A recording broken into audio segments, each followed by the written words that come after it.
So the Longhouse then became kind of the touchstone for all the Iroquois. This was the basic unit of their society. And so it was natural for them to seize upon that as the metaphor for the League of the Iroquois. So they imagined then that there was a great invisible longhouse that stretched across New York State from near what is now Albany to near what is now Rochester through the Finger Lakes area, with the ends of the longhouse being occupied conceptually by the Mohawks at the east end, the Senecas at the west, the Onondagas at the middle, and the other two nations of the League of the Iroquois, the Oneida and the Cayuga, being between them. So it's an interesting metaphor that they came up with that was based in their domestic architecture. We start off with this lodge where the families are together, and slowly as the families grow, as other nations join us, the Longhouse keeps extending. And ideally it extends from where the sun rises in the east to where it sets in the west. So it really is the symbol that through peace we will become united and strong. One translation from the French explorer Samuel de Champlain in 1616 describes an Iroquois longhouse. Their cabins are in the shape of tunnels or arbors and are covered with the bark of trees. They are from 25 to 30 fathoms long and 6 fathoms wide, having a passageway through the middle from 10 to 12 feet wide. On the sides, there's a kind of bench 4 feet high, where they sleep in the summer in order to prevent the annoyance of fleas, of which there are great numbers. In the winter, they sleep on the ground on mats near the fire, so as to be warmer than they would be on the platform. They have pieces of wood suspended on which they put their clothes, provisions, and other things for fear of mice. In one of these houses, there may be 12 fires and 24 families. It smokes excessively, from which it follows that many receive serious injury to the eyes, so that they lose their vision toward the close of their life. There is no window, nor any other opening except in the upper part of their cabins, for the smoke to escape. It would typically be a house that would have a series of compartments, and somewhere in that house there would be a senior female and her husband. And the other compartments were occupied by that woman's daughters, maybe her sisters, maybe her granddaughters, and the various men that had married into the family, who had moved to this longhouse from other longhouses. The one thing about Haudenosaunee Village is everybody had a role to play, and very important roles. There was a balanced society. The men had work to do, the women had important work to do. In fact, the women were probably more involved in orchestrating the economy of the village, because they're out doing the planting and the crops, producing the clothes and producing the kitchenware and all of the utensils. The men are out in the woods gathering raw material, hunting, fishing, trapping. The best way to look at it is the domain of the men is out in the woods. The domain of the women is within the clearing where the village and the fields are. Now the old people, who we would call elders, they also are the mentors for the young kids. They're there to teach them the finer details about things. But what we believe is that everybody's born with a certain gift. You have one, I have one, everybody has one. As soon as that gift becomes revealed, then you have to master that gift for the sake of the community. It's like you learn how to make a pot, but you're also hearing the stories about clay, how the first pot was made and what the designs mean. So as you're making these things, you're learning about the larger history. And that's where the old people would come in and tell you that history. The method of growing the crops involved girdling the trees and letting the sun come into the forest during the heat of the summer. But the planting was a fairly easy task of simply using simple hoes to scrape up the soil of the forest, which is pretty loose. Forest stuff is easy to work with. Scrape that up into hills.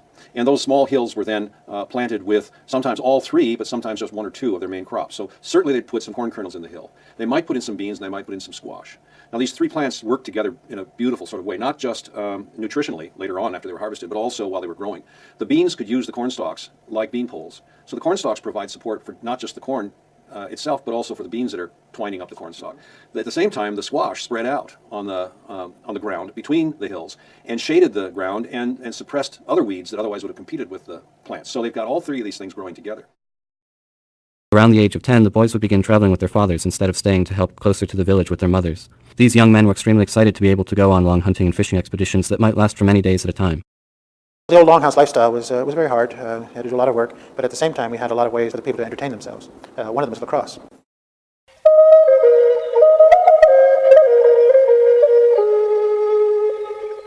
They spent a lot of time engaged in ritual activity that was designed to reinforce the community. So you've got the Strawberry Festival. In the spring you've got the Thunderers, which is to welcome the thunderstorms of the spring. The green corn ceremony in, say, August, and then the harvest ceremony in the fall. And over again, what happens in these cyclical kinds of ceremonies is that there's a great deal of attention paid to the Thanksgiving address. The whole purpose of the Thanksgiving address is to recognize the indebtedness of human beings to the resources that are provided by nature. The Iroquois were very thankful for what the Creator had given them. They were also incredibly resourceful, finding uses for the hide, such as clothing and bedding, as well as endless uses for bones and antlers. They were smart about how they went out into the environment.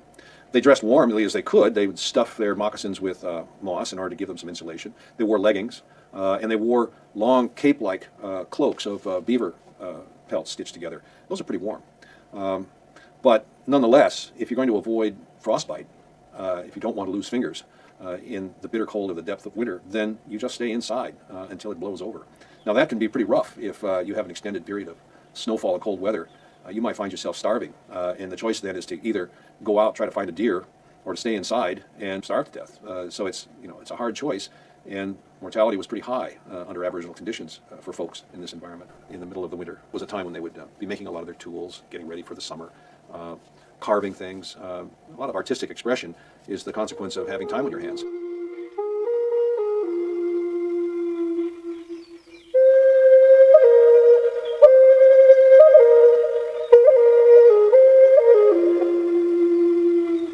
The men would come back to the village, and that's the time where stories are told, winter. And primarily because they said if you tell the stories in the spring and the summer, they're such great stories that all the animals get kind of lazy, and they gather around and listen to these stories, and they're not doing what they're supposed to be doing.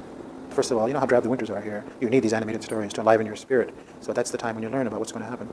So it would be great storytelling time. The storyteller would come by. Usually we carry this little bag full of goodies, and he'd reach in the bag and pull out something. Maybe pull out a bear tooth. He says, "Oh, this tooth reminds me of this great monster bear. I'm going to tell you about that." And the storyteller is kind of an animator. He brings that story alive. And so that was the way in which our people taught each other. The other thing, too, is you can imagine then our world, or our comprehension of the world, was gained through these stories. That's how we learned who we are and where we belong. Today, television has invaded our homes, and our kids are hearing everybody else's stories but ours. So it's no wonder that we're a little confused these days.